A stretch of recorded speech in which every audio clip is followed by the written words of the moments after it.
2024-এর আগে মোদী সরকার তারা বলেছিল যে তারা 400 পারের একটা টার্গেট রাখছে। এবার ইলেকশন প্রক্রিয়াটা যদি সম্পূর্ণই জালিয়াতি হয়ে থাকে এবং পুরোই ভুয়ো হয়ে থাকে, তাহলে বিজেপির রেজাল্ট খারাপ হলো কেন?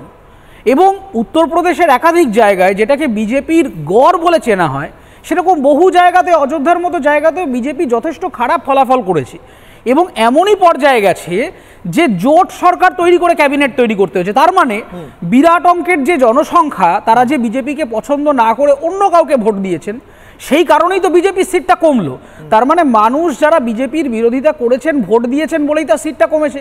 তাহলে 2024-এ লোকসভা হয়ে যাওয়ার, ক্যাবিনেট ফরমেশন হয়ে গেল, বিরোধী দলনেতা হিসেবে রাহুল গান্ধী পার্লামেন্টে অ্যাপিয়ার করলেন, অধিবেশন আরম্ভ হয়ে গেল, এখন হঠাৎ করে তিনি এই কথাগুলো এসে যে বলছেন এবং এই যে যাত্রা করছেন, রাহুল গান্ধী অ্যাবসলিউটলি যদি মনে করে থাকেন যে ভোট চুরি হয়েছে, তার কাছে তথ্য আছে, আমি আশা করব আগামী 7 দিনের মধ্যে তিনি এফিডেভিটটা দেবেন, আমাদের কাছে স্পষ্ট হবে।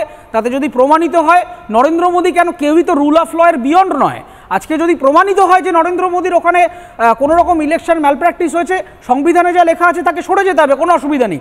কিন্তু শুধুমাত্র হাওয়ায় উড়ো খবর তিনি যেন না ছড়ান, তিনি যেন এফিডেভিটটা ফাইল করে দেশের নাগরিকদের কাছে তার বক্তব্যটা স্পষ্ট করে।